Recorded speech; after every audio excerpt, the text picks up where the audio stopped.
Bonjour à tous et bienvenue dans le carnet d'une wedding planner. Moi c'est Amandine, wedding planner de l'agence Lamand & Co et j'avais envie de vous faire entrer dans mon carnet d'adresses.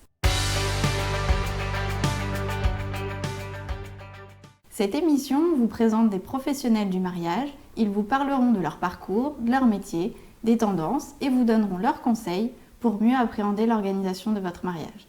Futurs mariés, si vous êtes en train de préparer votre mariage, cette émission est faite pour vous. Aujourd'hui, je reçois Charlotte. Est-ce que tu peux te présenter ? Bonjour, donc je suis Charlotte, je suis wedding planner, officiante de cérémonie laïque également, et je fais un petit peu de location de déco, je démarre. Donc wedding planner depuis 5 ans maintenant, après une formation auprès d'une agence, Yes We Do, donc un petit coucou à Émilie, et officiante depuis 2 ans. Merci Charlotte. Dans cette émission, nous retrouverons également un professionnel qui vous présentera son travail en direct. Retrouvons Claire de Lovely Dessert qui décorera un magnifique wedding cake. Alors Claire, qu'est-ce que tu vas nous faire aujourd'hui ? Bonjour Amandine, alors du coup moi je vais finir ici l'assemblage et la décoration d'un gâteau de mariage. Donc on peut voir qu'il est déjà bien avancé, mais je vais effectuer de la décoration sur toute la partie haute. Donc je vais ajouter de la dentelle, je vais probablement fignoler un petit peu les fleurs et je vais rajouter des fleurs en sucre que j'ai réalisées. Donc c'est toi qui les as modelés ? Oui. Je fais pas mal de choses. Tout ce que je pose sur les gâteaux est comestible, donc comme la dentelle. Et les fleurs ici sont en sucre. Elles peuvent être comestibles aussi et je les réalise moi-même. Super. Bah écoute, on va te laisser travailler. On va aller papoter avec Charlotte. Merci. À tout à l'heure.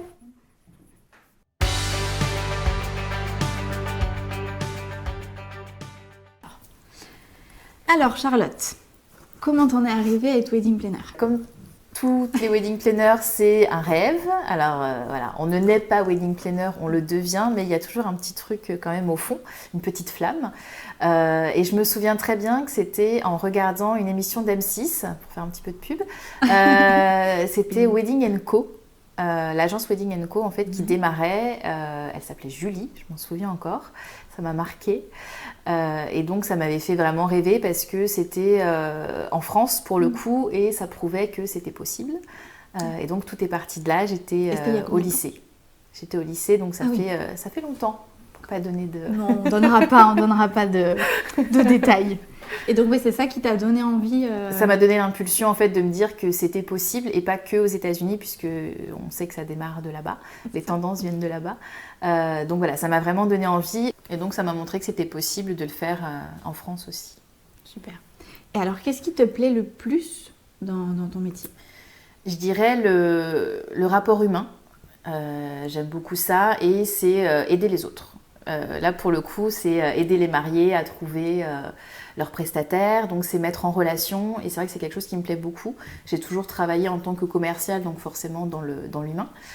Donc c'est vraiment ce qui me plaît le plus, c'est les relations, que ce soit avec les mariés, avec les prestataires, toujours découvrir de nouvelles personnes, et les familles aussi. On noue vraiment des liens avec les familles quand on prépare les surprises, quand on doit aussi potentiellement faire le tampon entre les mariés, les parents, les invités, enfin voilà. Donc c'est ce qui me plaît le plus, je dirais, c'est vraiment la relation humaine. Et puis après, c'est l'adrénaline aussi que ça nous donne. Hein, c'est ça. Donc, les jours J. Oui. Wow. J'aime beaucoup. Voilà, c'est ce qui me plaît le plus, en tout cas. Ouais. Super. Et qu'est-ce qui te plaît le moins ? S'il y a quelque chose, hein. Mais c'est vrai que dans tous les métiers, on a toujours une part qu'on aime bien. Je dirais que comme dans toute relation humaine, finalement, il y a donc cette partie effectivement d'entraide, de liens qui se créent. Et il y a également le fait que les gens s'immiscent aussi. Alors quand je dis les gens, c'est vraiment au sens global du terme. Ça peut être les prestataires, comme les mariés, comme les invités parfois aussi, dans notre vie personnelle. C'est parce que c'est un métier qu'on fait, c'est un métier passion. Ça reste un métier avec des horaires. Et on a, ou pas, hein, même si on n'a pas de famille, mais je veux dire, on a ce petit temps qu'on doit quand même s'accorder pour nous, pour nos familles. Et parfois, le week-end, le soir, on est amené à travailler et c'est vrai qu'on le fait déjà de nous-mêmes, je dirais. Donc si les gens se mettent aussi à nous appeler le week-end, le soir, tard, etc., ça peut devenir contraignant. Donc ce serait la contrainte que je verrais au métier, puisque tout le reste, voilà, on le vit parce qu'on l'aime, donc c'est pas un non, mais c'est vrai que c'est important de le rappeler.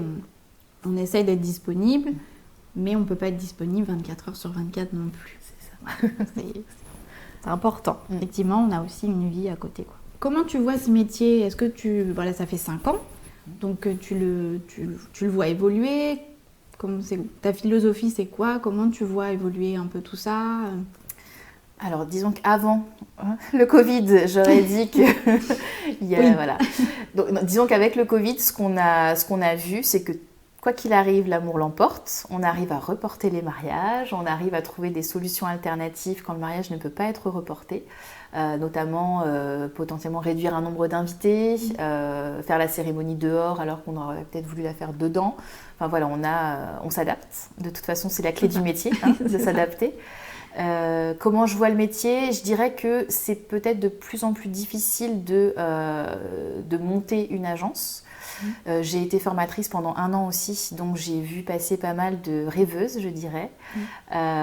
Donc c'est important aussi de s'entraider dans le métier. C'est-à-dire que je travaille beaucoup en fait en marque blanche, c'est-à-dire que je travaille à la fois en mon nom propre, donc Charlotte Alaoui, mais également pour des agences. C'est-à-dire que je peux prendre des mariages complets pour des agences, je peux travailler le jour J avec une agence en tant qu'assistante wedding planner. D'ailleurs, je recommande de travailler à 2 sur les mariages, ne serait-ce que pour le stress justement de ce jour-là, les petits imprévus, les choses comme ça. Je sais que moi j'aime bien avoir une assistante wedding planner et être aussi assistante wedding planner. Donc, moi aussi j'aime. Voilà.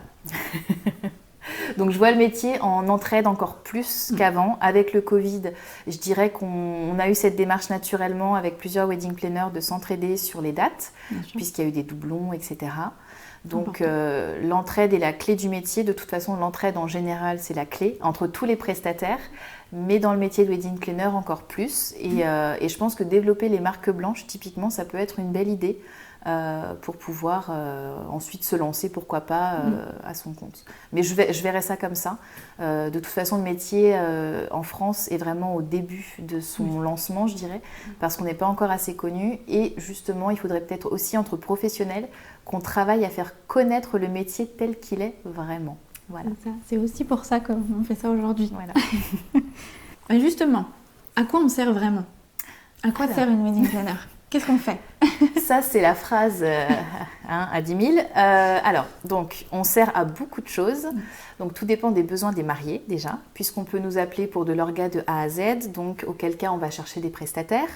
Alors, c'est pas seulement chercher des prestataires, parce que là aussi, on entend beaucoup de choses. On n'en sélectionne pas 3-4 comme ça au hasard et puis on les balance. Il y a une vraie recherche, c'est-à-dire qu'on va aller chercher, par exemple, pour un lieu, jusqu'à 30 lieux qui correspondent aux critères des mariés. Sur ces 30 lieux, on va effectivement creuser un petit peu les tarifs, les dispos, etc. Auquel cas, on va en sélectionner une dizaine. Et puis, une fois qu'il y en a 10, on fait une présentation qui nous prend également du temps. Et on la soumet aux mariés. Et après, les mariés vont du coup choisir 3 lieux à visiter. Ensuite, on fait une feuille de route, on fait les visites, etc. Et donc, on fait ça pour chaque prestation demandée par les mariés. Ensuite, il y a tout l'aspect aussi organisation, donc c'est se mettre en lien avec les prestataires, vérifier la faisabilité de chaque venue, par exemple au niveau logistique, un camion, est-ce que ça passe pour venir sur le lieu, etc. Ce genre de choses, ça peut être important. Et puis, à quoi on sert également? Le jour J. Le jour J, on est la clé de la réussite, je dirais, du mariage. Oui, il faut le dire. Si peu. Parce que, en fait, on va être là pour justement gérer les coulisses. Et en général, si ce n'est pas tout le temps, il y a des imprévus. La vie est une imprévue, comme je dis, donc il y a des imprévus. Ça peut être des toutes petites choses, mais ça peut être aussi des choses beaucoup plus lourdes, je dirais, comme l'électricité qui s'arrête, comme la pluie qui arrive et qui ruine la déco de la cérémonie, enfin, ce genre de choses très sympathiques qu'on a toutes connues. Et on est là justement pour faire en sorte que soit ça ne se voit pas du tout, ce qui arrive la plupart du temps, soit trouver une solution très rapide et optimale, je dirais. Donc voilà, on sert à rassurer les couples dans l'organisation de leur mariage, on sert à accompagner, à conseiller. Et on est là clairement pour que ça se passe très bien le jour J, que ce soit pour les prestataires et pour les mariés, puisqu'avec les prestataires, généralement, on fait vraiment une équipe au global pour pouvoir être une seule et même équipe le jour J et faire en sorte que tout soit très fluide, que ça se passe bien. Donc j'ai beaucoup entendu effectivement que les wedding planners étaient plantés là, ne servaient pas à grand chose. D'où ma question. Voilà. Donc on a toutes ces choses-là, et même par rapport à des prestataires, hein, ça m'est déjà arrivé de discuter avec des photographes qui m'ont dit mais voilà, tu cours partout. Alors oui, effectivement, on est toujours en train d'être en mouvement, etc. Oui. Et il m'a dit c'est rare. Et je lui ai dit non, je ne pense pas que ce soit rare, mais c'est vrai que vu qu'on ne nous voit pas, c'est un métier qui peut paraître un petit peu flou, je dirais. Voilà, flou. Et comme on disait tout à l'heure, le métier est peu connu en France, ou mal connu en tout cas. Et du coup, voilà, on ne sait pas trop définir en fait nos missions. Donc c'est pour ça que notre but, donc, comme avec aujourd'hui, et on essaie de le faire dans nos communications, c'est que voilà, on est là pour conseiller, accompagner. On a en général des bons carnets d'adresses, on a eu des imprévus, on a eu des choses comme ça qui nous permettent justement de pouvoir anticiper. Voilà. Et alors, est-ce que maintenant tu pourrais nous expliquer comment ça fonctionne à partir du moment où un couple te contacte, qui t'engage, jusqu'au jour J? Voilà, un peu tout le processus en fait. D'accord. Donc généralement, quand un couple me contacte, soit on fait un premier rendez-vous par téléphone pour débriefer un petit peu, voir déjà la disponibilité et puis voir un petit peu ce qu'ils ont envie de faire. Ensuite, on fixe un rendez-vous physique, je dirais, parce que je mets un point d'honneur à ce que le feeling passe, que ce soit dans un sens ou dans l'autre. C'est extrêmement important parce qu'en général, on passe un an ensemble, on se contacte très souvent. Voilà. Donc, si ça se passe bien, c'est mieux. Quand même. Voilà. Et pour avoir eu des expériences aussi où le feeling n'était peut-être pas le meilleur au départ, ça se passe bien quand même, mais c'est vrai que c'est moins agréable pour les mariés comme pour nous. Nous, finalement, c'est un échange. Donc voilà, un premier rendez-vous physique pour se rencontrer, faire connaissance, que le feeling passe bien.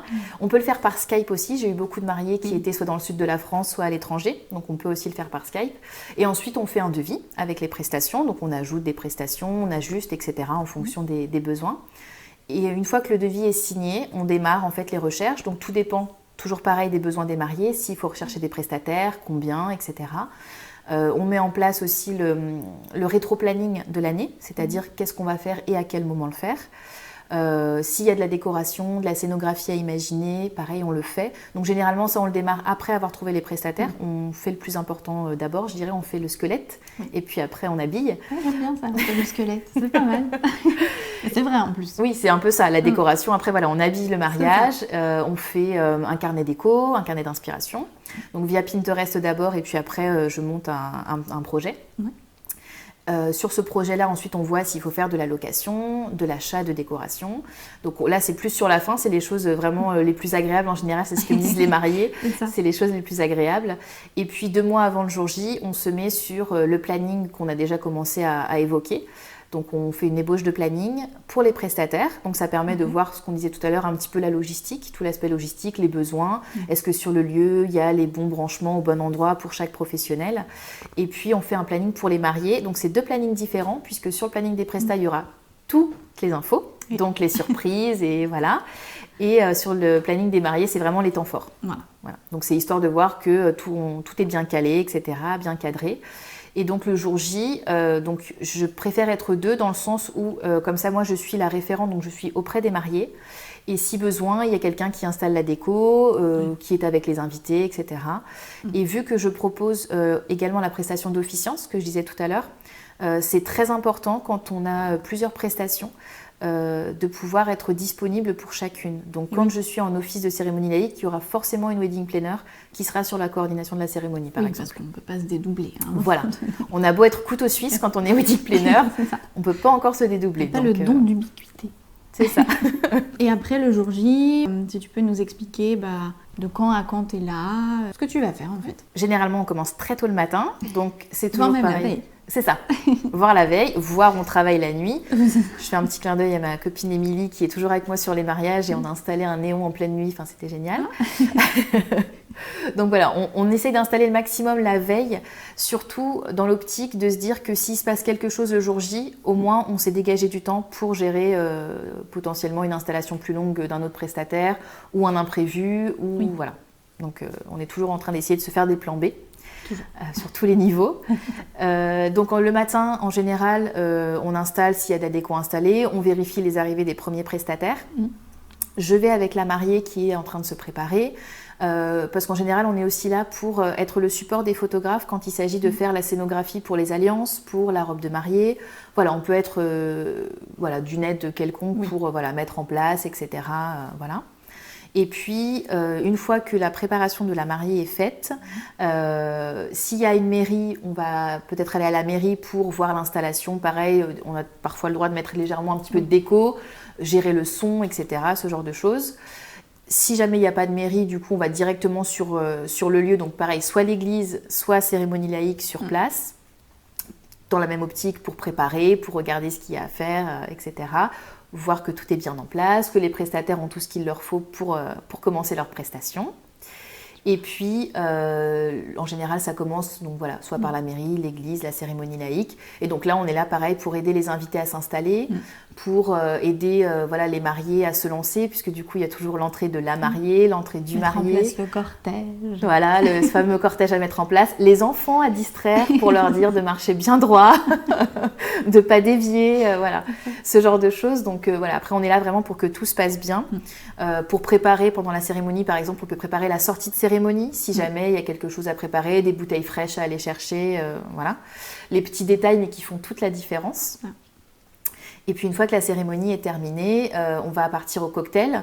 Donc c'est-à-dire que généralement c'est à ce moment-là qu'on fait des photos de groupe.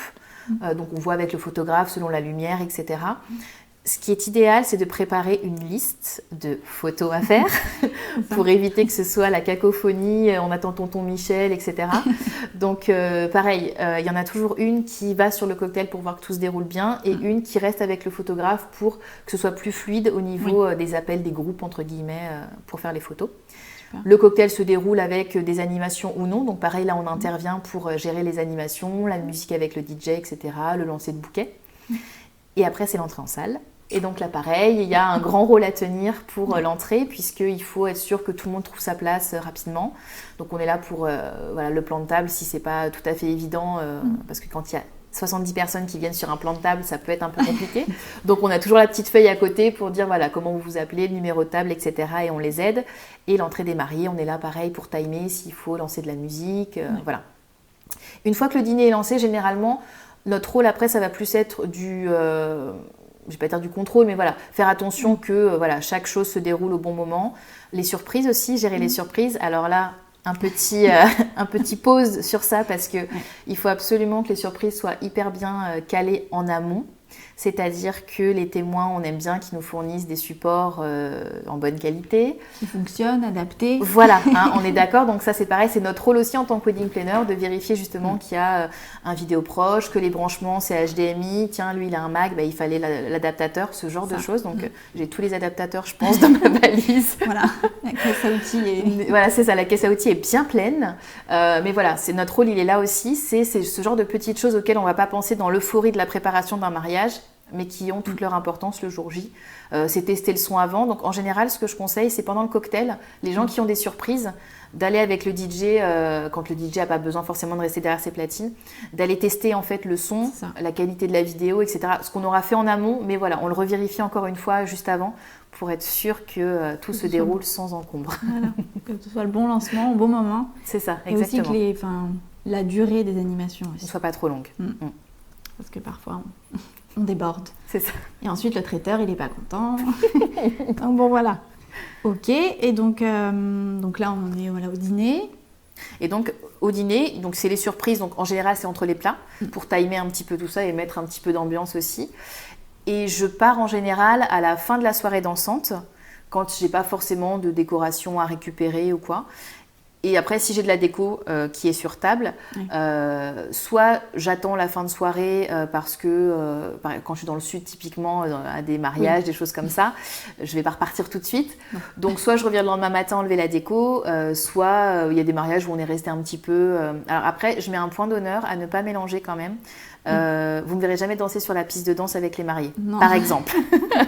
Non, on n'est pas là pour Voilà. faire la fête, quoi. Mais on peut rester un petit peu avec des prestats en train de discuter. Ça arrive souvent avec les équipes traiteurs. Voilà, on discute, on reste un petit peu. Et soit on reste pour enlever la déco parce qu'après on repart si on est par exemple en Île-de-France. Soit je laisse la déco et je reviens le lendemain l'enlever.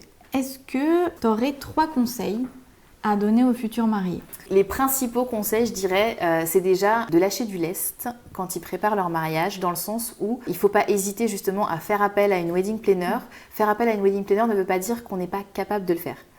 C'est uniquement pour se décharger et pour avoir des conseils et surtout pour être tranquille le jour J. C'est ça, pour avoir un peu plus l'esprit libre, délégué, quoi. C'est ça, exactement.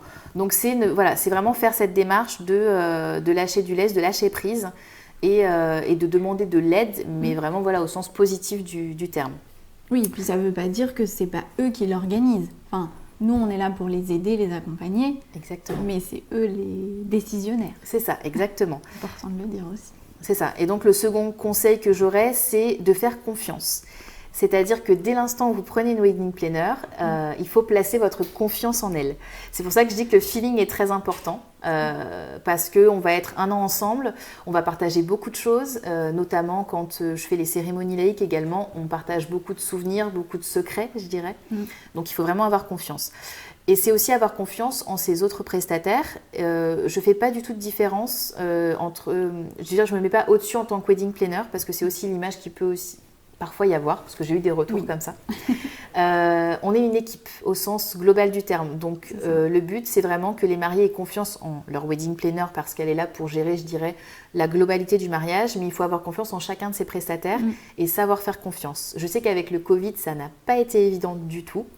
Mais on y arrivera tous ensemble et c'est justement en faisant confiance qu'on arrivera à avoir une belle cohésion et que le mariage n'en sera que plus beau pour le coup. C'est ça. Ouais, qu'il y ait un vrai esprit d'équipe parce que on est tous là pour la même chose. Absolument. Finalement, hein. Donc que tout se passe pour le mieux et que les mariés et leurs invités soient contents. Donc, Absolument. Et le dernier conseil que j'aurais, c'est de savoir s'écouter. Et là, je pense aux familles qui peuvent parfois être un petit peu intrusive, je dirais. C'est-à-dire que se marier, c'est votre choix. Il faut absolument vous faire confiance, vous écouter. Vous avez envie d'une cérémonie laïque, par exemple, faites-le. Si par l'église, ça ne vous correspond pas parce que vous êtes croyant, mais vous n'avez pas forcément envie de le faire dans la pratique des choses, on peut faire une cérémonie laïque, on peut parler de votre religion dans la cérémonie. Donc, il faut s'écouter. C'est ce que j'ai le plus. En général, avec les familles qui sont un peu réfractaires à certaines choses dans l'organisation, c'est surtout sur la cérémonie, par exemple. Ouais. Après, si vous n'avez pas envie d'une pièce de chou, vous avez le droit. Oui, c'est ça, c'est que c'est votre mariage, en fait. Donc, ça. C'est bien d'avoir les avis externes. On peut prendre tous les avis, parce que c'est des conseils. Voilà, en plus, les personnes, c'est les parents ou autres, ils sont déjà passés par là. Mais voilà, ça reste votre mariage. C'est ça, c'est ce que je dis, c'est comme quand on a un enfant, les conseils sont toujours bons à prendre, surtout quand c'est le premier, mais il faut s'écouter parce que on sait faire, on sait ce dont on a besoin et c'est vraiment important parce que du coup, ça va se ressentir aussi sur le mariage, même si financièrement les familles participent, donc on a envie aussi de respecter leurs envies. Moi, je suis d'avis de dire qu'on peut faire participer chacun comme il le souhaite. Donc, généralement, quand il y a ce genre de cas, je prends contact avec les témoins, les belles-sœurs, la famille, etc. pour leur trouver une mission de confiance, comme je dis. Et ça peut être m'aider sur quelque chose le jour J si la personne a envie de s'impliquer. Ça peut être... réaliser un petit do-it-yourself pour le mariage, ça peut être beaucoup de choses. On peut responsabiliser la personne qui a vraiment envie de s'impliquer et pour le coup, ça permet de faire passer plus facilement les choses sur certains sujets. C'est ça. Alors maintenant, est-ce que tu aurais un mariage qui t'a marqué un peu plus qu'un autre? Alors, Joker. Ben oui, je sais, c'est toujours difficile de choisir. Mais on en a quand même un de temps en temps qui ressort. On va dire sur une saison. Je vais t'en donner 2. Ah, chouette. Alors, un, parce que c'était le lieu qui était juste somptueux. Donc, quand je bossais en marque blanche, pour une agence, on a fait un mariage à l'Opéra Garnier. Ah non. En 4 mois. En 4 mois? Voilà. Bravo, je m'incline. Donc c'était beaucoup de stress, beaucoup de travail, parce que beaucoup d'exigences avec des gros budgets, etc. Mais ça a été une expérience superbe et j'avais pu emmener toutes les filles que j'avais formées ce mois-ci en plus, le mois du mariage, dans l'équipe. Donc c'était vraiment, vraiment super parce que je suis en contact encore avec beaucoup de personnes que j'ai formées. Donc c'est vrai que ça fait un super souvenir commun. Donc je dirais celui-ci. Et sur la saison dernière, il y a un mariage qui m'a marquée, tant par les émotions vécues, parce qu'il y a eu toute une histoire avec la famille des mariés. Je suis encore en contact très régulièrement avec ces mariés, notamment avec la mariée. On a en fait une relation qui s'est nouée, qui est très forte et voilà, c'est vraiment le coup de cœur de la saison, je dirais. Et marquant parce qu'il y a eu beaucoup de retournements de situation, parce qu'on avait prévu une arche de 4 mètres fleurie, sublime, sur un ponton, pour la cérémonie laïque, et il a plu. Bah oui. Voilà. Voilà. Donc on l'a fait à l'intérieur. Ouais. Alors c'était très joli, mais c'était pas ce qu'on voulait. Ça n'a pas le même rendu, quoi. Voilà. Et j'avais aussi un stress supplémentaire dans le sens où la mariée était fan d'un danseur professionnel qui danse Michael Jackson. Et donc elle m'en a parlé tellement de fois que je me suis dit, il me le faut.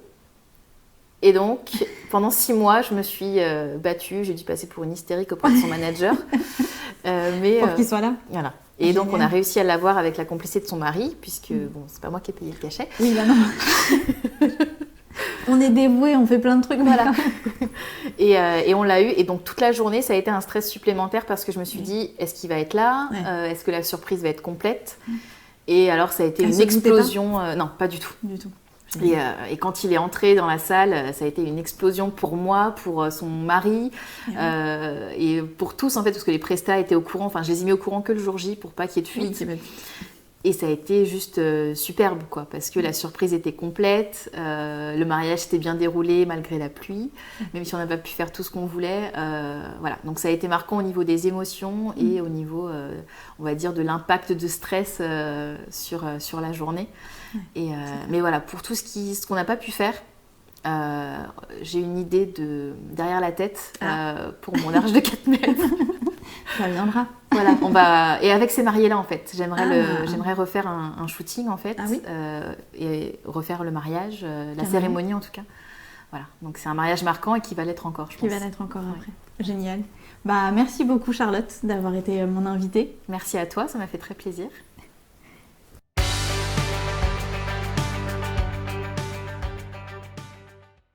Alors, Claire, ça donne quoi ? Alors la décoration du gâteau est finalisée, donc j'ai rajouté de la dentelle et des fleurs. Au niveau du design, c'est des éléments que j'aime bien travailler, des fleurs en sucre, de la dentelle et toutes sortes de petits détails qui vont ajouter un petit côté un peu bijou, organique mais tout doux aussi.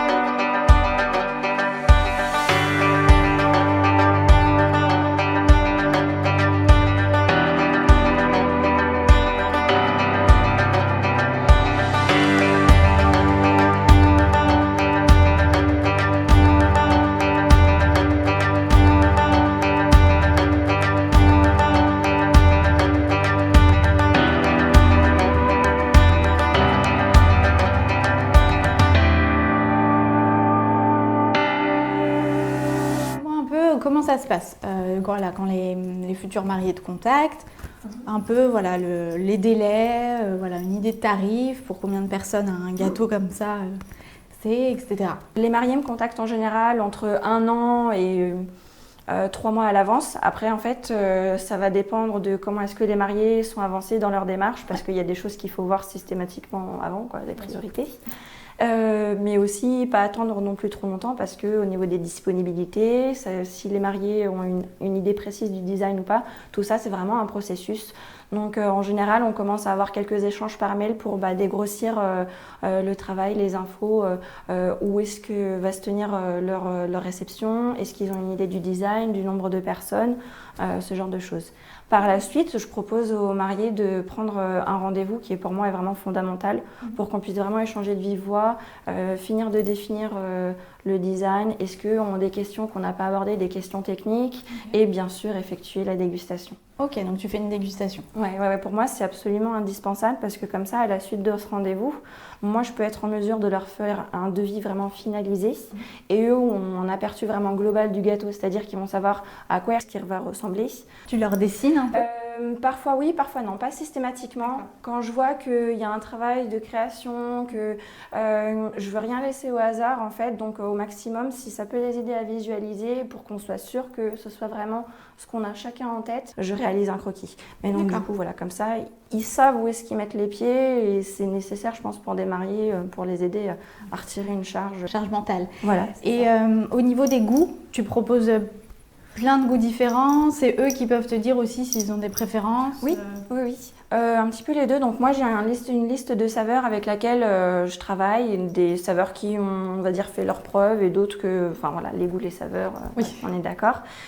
Si les mariés ont des saveurs qu'ils souhaitent eux goûter, je travaille aussi régulièrement pour développer des goûts. D'accord. Pour le gâteau, il est possible d'en avoir sur les différents étages, comme ça on n'est pas obligé de choisir une saveur par étage. On peut concilier les goûts de chacun comme ça. D'accord. Voilà. Et donc un gâteau comme ça, c'est à peu près pour combien de personnes? Là, évidemment, tout est du factice, c'est pour ça. Mais on va être sur 130-140 personnes, sans compter ce petit étage qui, de toute façon, ne serait pas comestible. Donc voilà. Mais déjà, avec 70-80 personnes, on peut être sur du 3-4 étages. Il est toujours possible après de rajouter des étages factices si on veut de la hauteur, si on veut quelque chose de plus impressionnant. Quelque chose de waouh.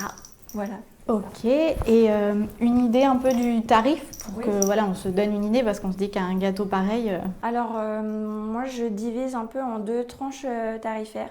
Pour les gâteaux avec de la pâte à sucre, je vais être à partir de 6,50 €. Après ça va dépendre du travail. Là je ne vais pas vous cacher, il y a vraiment beaucoup de travail entre toutes les fleurs en sucre, la dentelle, les petites fleurs. Après, il y a parfois des choses, les mariés vont se dire « Ah, bah, ça va coûter vraiment beaucoup d'argent », mais en fait, peut-être qu'on peut trouver des alternatives qui vont faire que l'impact visuel va être le même, mais moi, le travail, je sais que ça va me demander moins de travail, et donc du coup, on va pouvoir s'y retrouver en tarif. Donc, on va être à partir de 6,50 € pour les gâteaux en pâte à sucre. Il y a aussi beaucoup de nut cakes qui se font, donc sans la pâte à sucre, et là, on va être à partir de 5,50 € la part. D'accord. Bah, merci beaucoup Claire d'avoir participé à l'émission. J'espère que ça aura aidé les futurs mariés. Puis à très bientôt. Merci à toi Amandine et c'était vraiment un plaisir. Merci de nous avoir suivis. On espère que cette émission vous a plu et qu'elle servira pour préparer votre belle journée. Pour découvrir le travail de nos professionnels du jour, rendez-vous sur leur site et leurs réseaux sociaux que vous trouverez juste en dessous de la vidéo. N'hésitez pas à partager, commenter, poser vos questions, j'y répondrai avec plaisir. À très bientôt!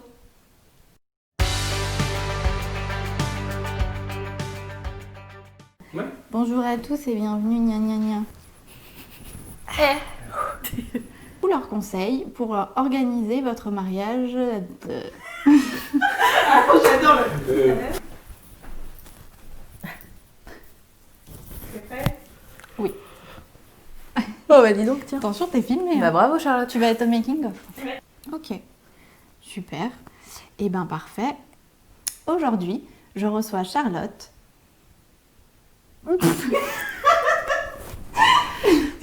Attends, ouais, réponds. Alors Charlotte, est-ce que tu peux reculer un petit peu sinon voilà. Bien Que sûr. Je sais pas si j'ai dit merci Charlotte. Ouais, super, merci, un peu comme ça. Ouais. Ok, super, comme ça. Ouais, je pense que c'est bon. En même temps, hein, c'est moi. Hein. Oh là là, Ouais. on a des professionnels de l'image. On va finir sur France 5, je vous le dis. Non, je m'emballe des fois. C'est vrai que c'était possible. Voilà. Ah bah bravo. Attends, bah, qu'est-ce qui se passe? Les... J'ai les lèvres qui collent. C'est bien le... Je vois. Je m'affaisse parce qu'il est trop confortable le canapé. C'est vrai.